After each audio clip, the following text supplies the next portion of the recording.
Salam, bugün mən sizinlə klaviaturada klavişlərin funksiyonal təyinatı haqqında məlumat verəcəm.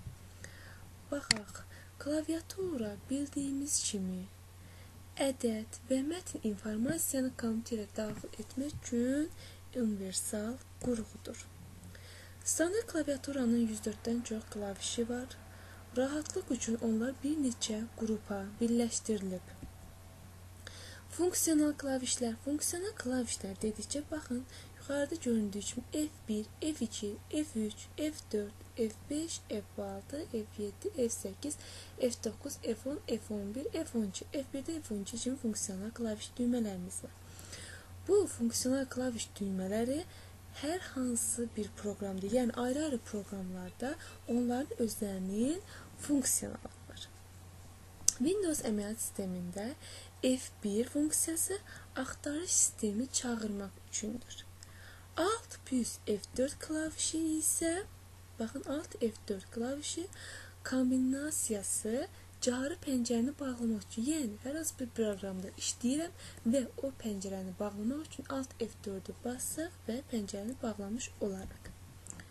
Hərf, rəqəm və digər simvollar, klavişlər qrupu bu klavişlər vasitəsilə mətn yığmaq olar. Bəli, gördüyünüz kimi bunlar vasitəsilə biz mətn yığırıq, cədvəl qururuq və s. Hər bir də orada göstərilibdir. Yəni, mürtəzi işarəsi, çıxma plus, bərabərdir, faiz işarəsi, dollar işarəsi, elektron poçt vasitəsilə internet daxil olmaq üçün gördüyünüz kimi burada ət işarəsi və s. Bundan başqa idarəçi klavişlər qrupu. İdarəçi klavişlər qrupu gördüyünüz kimi Tab, Caps Lock, Shift, Ctrl, Backspace, Enter. Bunlar idarə edici klaviş qrupudur. Bunlar Shift, Ctrl, Alt klavişləri adətən digər klavişlərlə birgə işlənir. Yəni, onlar təşlikdə işləmir. Gördüyünüz kimi Enter.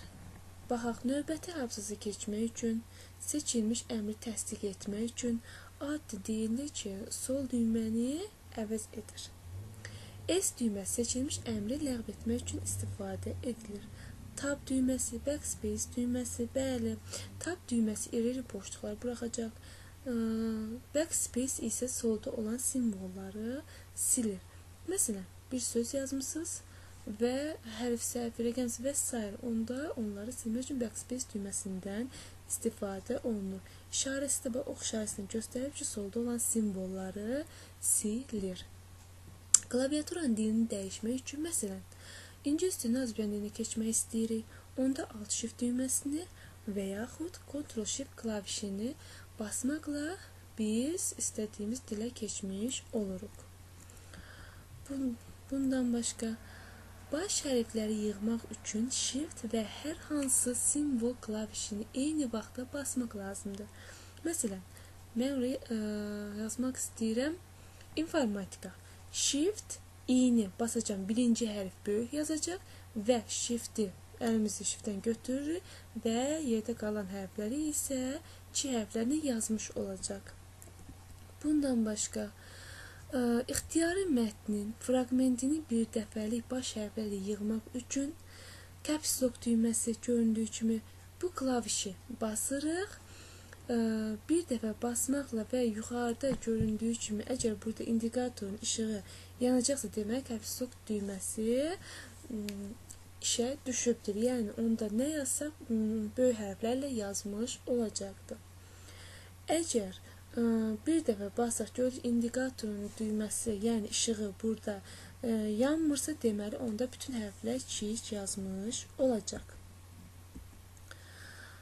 Bundan başqa, kursoru idarə edən klavişlər qrupu. Bəli, kursoru idarə edən klavişlər qrupu ox işarələrimiz, yəni sola, sağa, yuxarı, aşağı, bundan başqa page up, page down, home, end, insert, delete.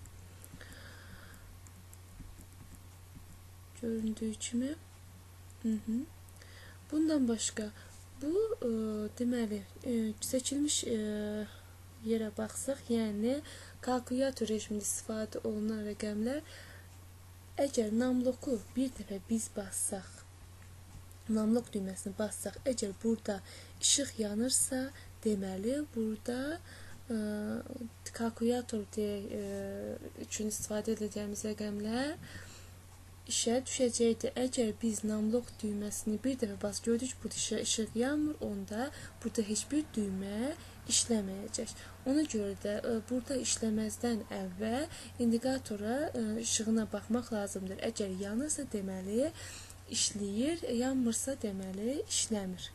Və bunda namlok düyməsindən istifadə olunur. Namlok düyməsi. Bəli. Bundan başqa burada dedik ki, burada print screen düyməsi var, çap etmək, pause, break, pauza verir. Scroll lock klaviaturanı kilitləyən düymədir. Və burada boşluq düyməsi pro, bu cümlə yazdıqda deməli sözlər arasında məsafə qoymaq üçün istifadə olunur. Bundan başqa klaviaturada pusk düyməmiz var və hər hansı proqramlara daxil olmaq üçün istifadə olunur. Və salam. Mən elə gəlir ki, yetərincə sizə məlumat verdim əsas klavişlər haqqında. İnşallah gələn dərslərimizdə görüşənədək. Sağ olun.